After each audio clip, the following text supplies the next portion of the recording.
Hi, and welcome back to my channel. My name is Bryndís. I like to read and I like to talk about what I've read on this channel. And this week, I'm doing my weekly update. This week, I managed to finish 2 books that one of them I've been reading for a long time, and the other one is quite long, but completely captivated me and I couldn't stop. So I actually finished it earlier today. Yes, so the first book that I finished is Barton by Elizabeth Gaskell. I started this book in beginning of November, but it was hard for me to get into it. I would say that almost the first half, at least the first 1/3 of it, the first third of it is it was a lot of kind of explanations and, telling us about this and that and all of those things. And I felt it was quite dry. But then around the halfway, things started to happen. And people had told me that it gets really good after the halfway point. And it did. And I would say that the last third of it was absolutely fantastic. So good. So I have read a lot of Elizabeth Gaskell. Her other novels that I've read, is North and South and Wives and Daughters, I think. And those were just perfect. This one was not perfect. If it had been like so I have a little problem with maybe saying this because like the first half was very much setting the scene and explaining situations, and it's set in Manchester in assuming the 1840s, 1840s, and so it's very much a tale of the strife between the classes, between the workers and then the factory owners, and the haves and the have-nots, the poor, the rich, all of those things. And so she spends a lot of time, I feel, kind of setting the scene of the life for these poor working people in Manchester in the 1840s. And because she's doing that, it does, for me, it's more about the plot than the characters, I suppose. And for me, at least, I like both the plot and the characters to be good for me to enjoy the book, but I'm definitely more character driven. But also in the second half of the book, when all the drama is happening and and there is like all these things happening that you probably would not have as much either sympathy or kind of lack of sympathy for certain characters unless, if she hadn't built them up the way she did in the first part of the book. So the first part of the book definitely kind of is a good foundation, I think, for the rest of the story. But the story is very, very briefly, I don't want to say too much because I would definitely recommend you read this book, but just be prepared that it may be a little bit of a slug in the beginning. But the second half makes up for it 100%, especially the last third, like I said. But yeah, so Mary Barton is the titular character, is the main character here. And she is a daughter. In the beginning of the book, she's about 14. And then the main part of the story takes place when she's about 20, 19 or 20. And of course, there's romance and extreme poverty, there's illness, and all of those things that are kind of impacting her and her choices, her life choices, basically. There's a murder. She kind of becomes almost like a sleuth at some part of the book, looking for an alibi. for this person that is accused of murder, and there are a lot of really interesting things about kind of Victorian society and English society, culture, and yeah.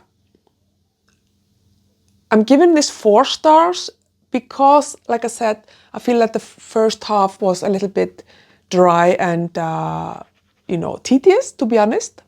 It could also just be that I was not in the mood for something like that. I wanted something lighter maybe to read. If this would have been an audiobook, I'm not sure that I would have necessarily thought it to be tedious. I'm not sure. But I did read it physically. And yeah, I just think that it's a really good book. And I'm happy that I've read it finally, and I can, but I can also know and say without a doubt that North and South particularly is a much better book. I don't know if this is one of her first. I'm not quite sure.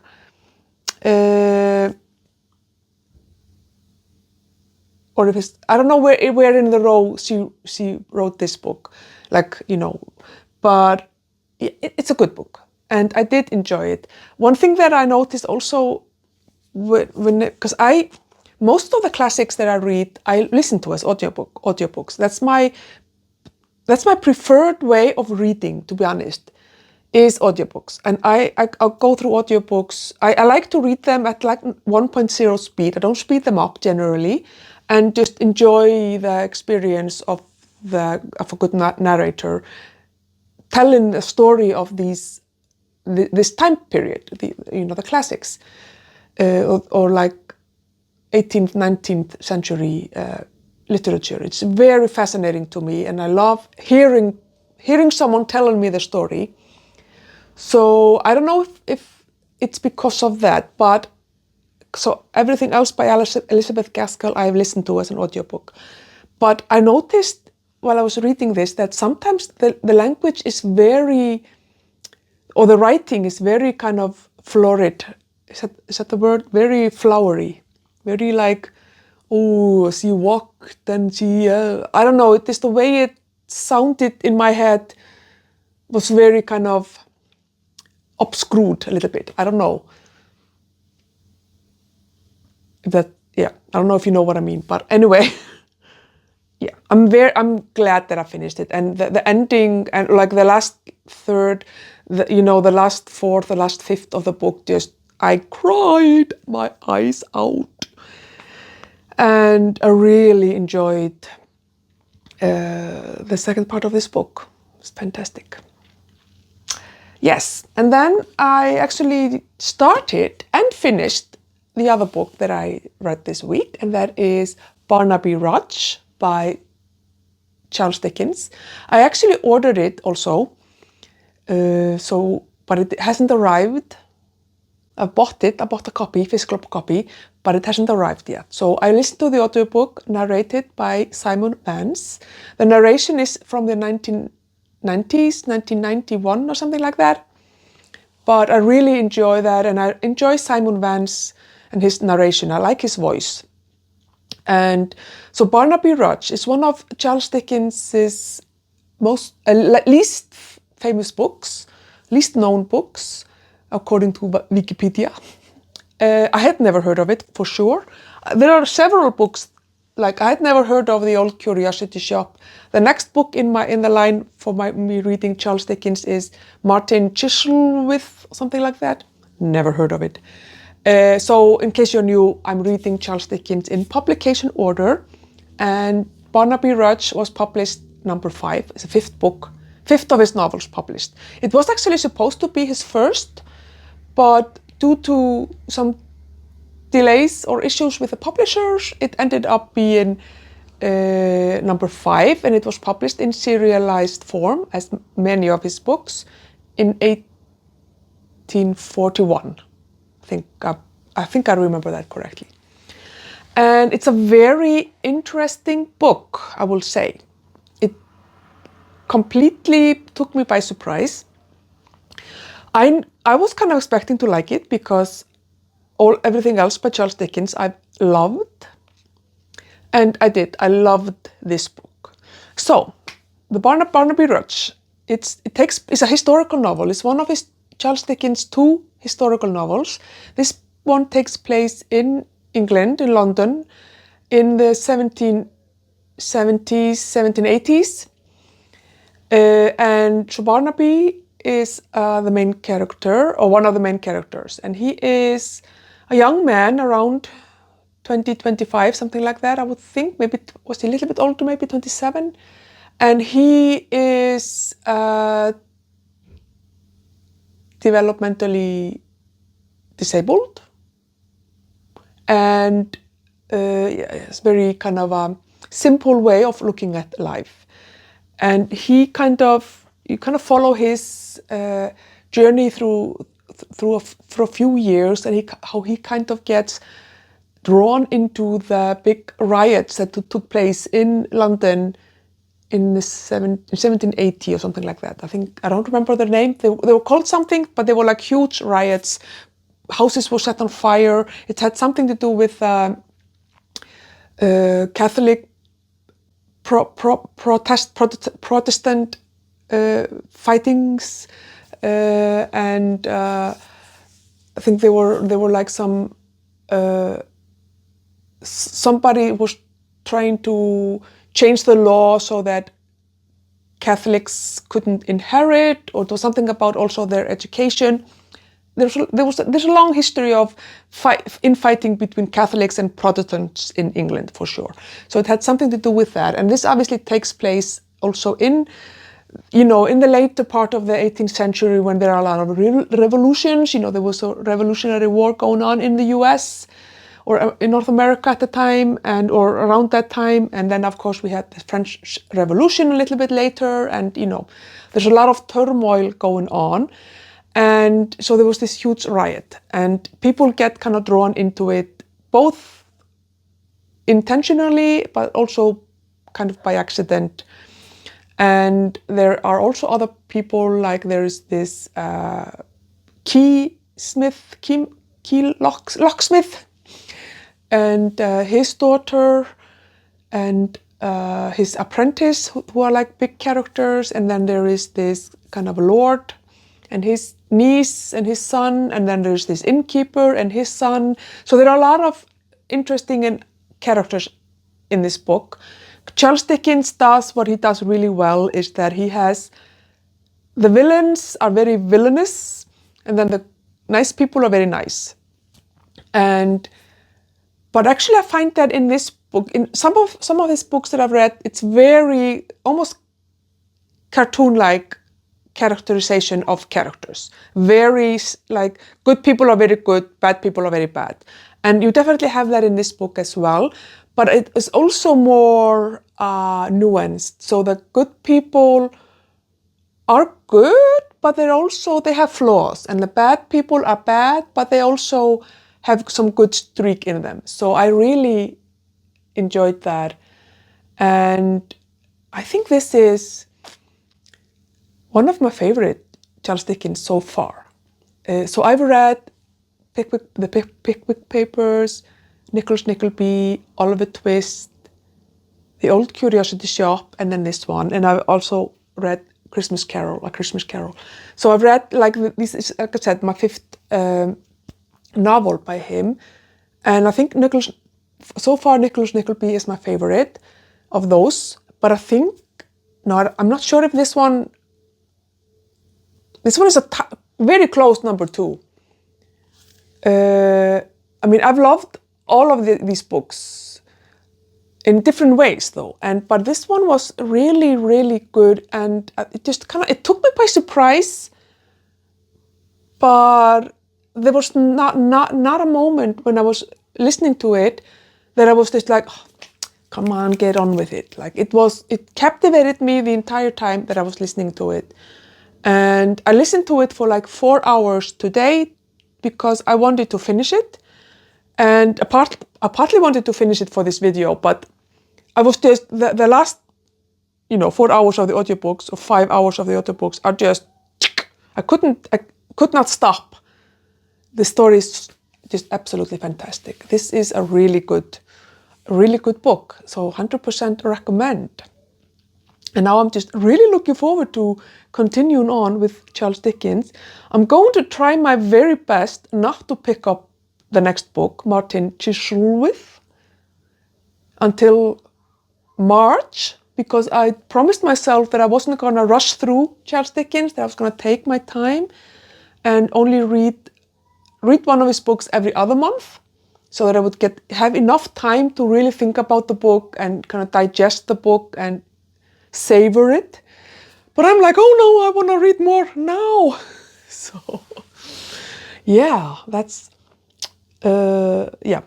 but excellent book, 5 stars, 50 stars, I really loved it.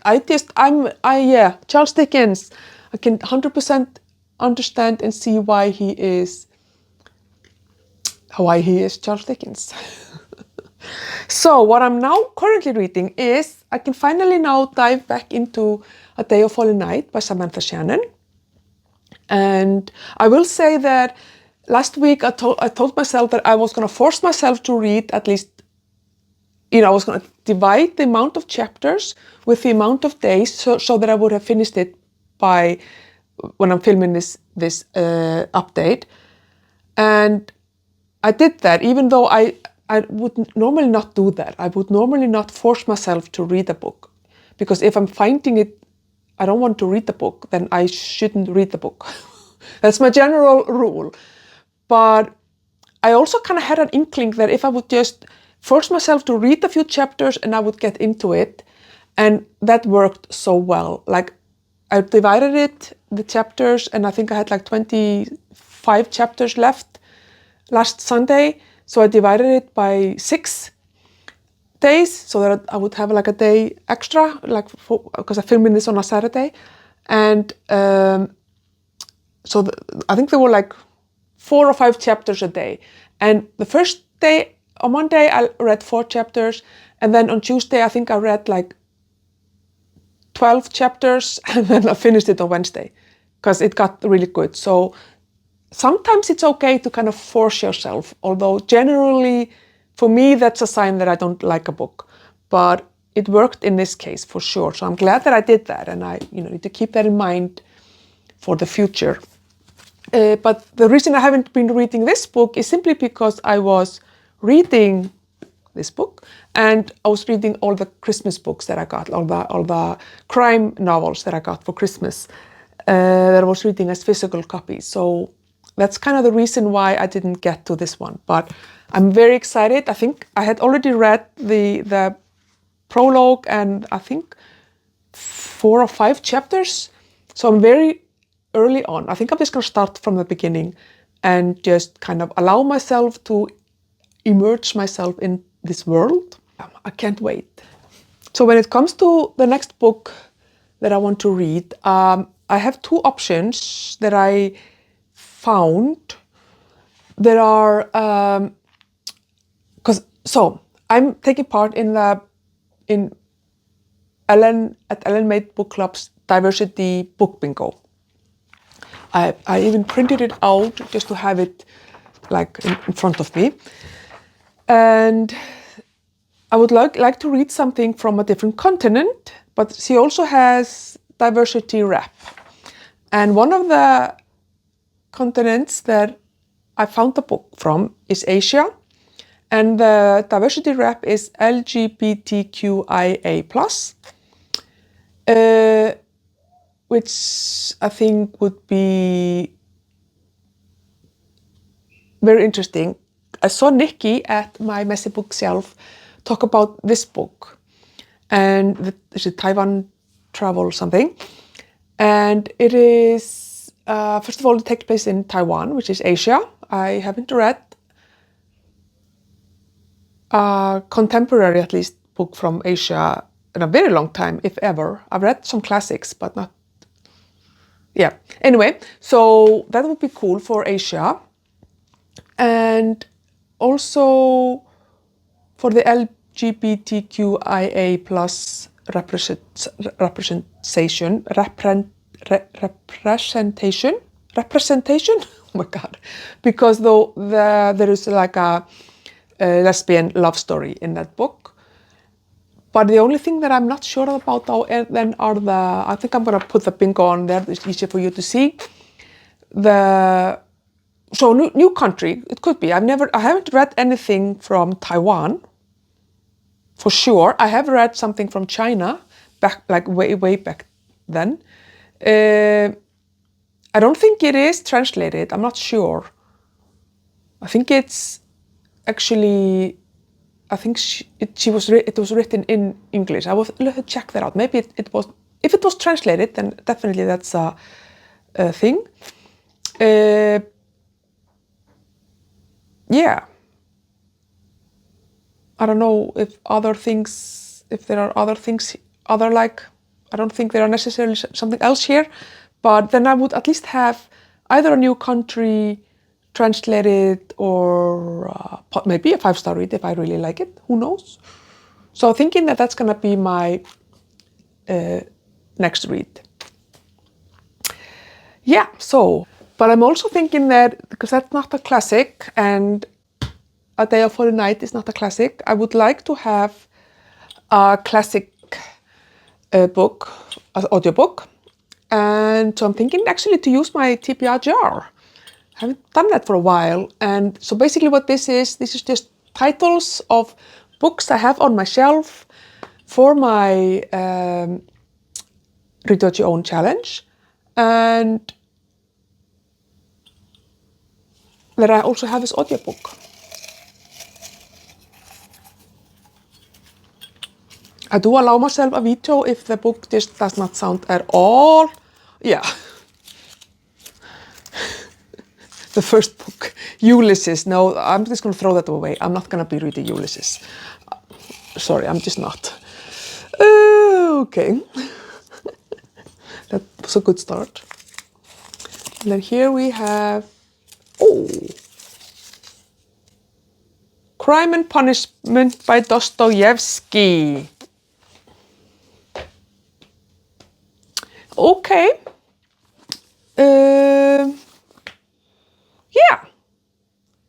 I can read that. I'm sure I'm going to find it extremely interesting. I don't really know, except that we have a person who kills someone, I think, and then is dealing with the guilt of it. It's a classic, it's a masterpiece, so this is gonna be on my shelves. Yeah, I'm gonna try. It feels very heavy, so I don't know if I'm in the mood, but that's why I have the TBR jar, because sometimes I need the push. Sometimes I need a push.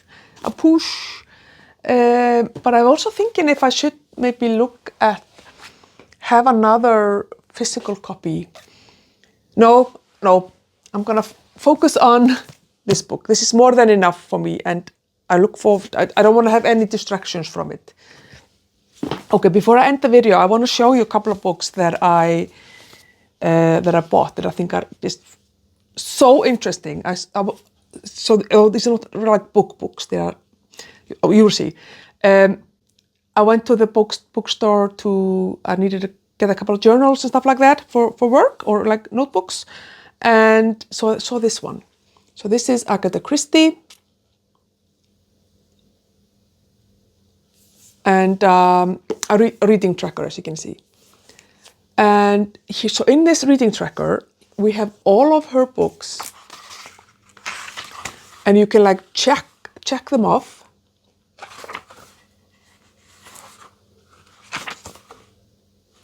And then on each page, you will have the title of the book, and then you can write down when you started it, when you finished it, did you solve the case, your rating, and then write down, stuff. When I saw this, I was just this is just made for me. I bought it because I have a plan. I'm not probably not, I'm going to try not to do it this year, or at least not until the last part of the year, because I finished rereading all of Agatha Christie in June of last year, 2025, and I think I would like to have a bigger space between when I start reading them again. But because I am thinking that I like to read it again, read all of her books again. Here they are listed, I think, in publication order, but by the series, like Poirot in publication order, Miss Marple in publication order, stuff like that. And fill out this, so I'd like to read all of her books again and fill them out into this journal and just take my time. There's no hurry. I don't know if you can see them here behind me. So here is my Agatha Christie. These two shelves are my Agatha Christie. And so here we have Poirot. This is all of Poirot, and then here I have Miss Marple and some of the standalones and stuff like that. And you may have noticed also that I've changed my setup. Like I actually moved my bookshelves to another wall in my apartment. So things are laid out differently. I changed things around as well. And I am actually slowly replacing all of the Agatha Christie books that I got at the thrift store a couple of years ago. It was fantastic. I've got like 30 or 40 of her books at the thrift store. But I'm replacing them with this. Well, it doesn't have to be this edition of her books, but slowly I would like to have all of her books in like new editions, because these are books I think that I want to own for the rest of my life. And the condition of a lot of the books that I got from the thrift store is just they were just falling apart when if I wanted to read them physically, they started to fall apart. And also a lot of them had the American title, and I kind of prefer them with the original English title. So very slowly I'm going to be replacing those, and because I also think that it could be fun. So far I've only read Agatha Christie through audiobooks. It could be fun to read her physically with this journal. So that's kind of one of my plans for whenever. And then another book that I found is a Sherlock Holmes escape book. And The Adventure of the Two Flying Scotsmen. So basically you are Sherlock Holmes and you are like trying to solve this case. So here are the suspects, and you have a story and all of these things. So, and then at the end of each page it says something and you have to go to that page. It's like a puzzle book, a Sherlock Holmes puzzle escape book, and the ending can be whatever you make it, basically. So those are things now that now that I'm free from a PhD, I have time to do fun things like that. I also have Myrtle, which is also like a crime-solving clue book. So by the end of this, I'm gonna be Sherlock Holmes, like Hercule Poirot, Sherlock Holmes, Miss Marple. Step aside, here I am. But okay. Yeah, here's to a good reading week. Thank you for watching. Let me know if you've read any of these books or done any of these type of puzzle books. I think it will be fun to know what you thought if you have done stuff like that. Thank you for watching again, and I'm thinking that either next week or maybe just like I will have an extra video during the week with my favorite books of 2025. It's coming. The video will be coming soon. I don't know exactly when, but you can look forward to that. Thank you for watching again, and I will see you in my next one. Bye.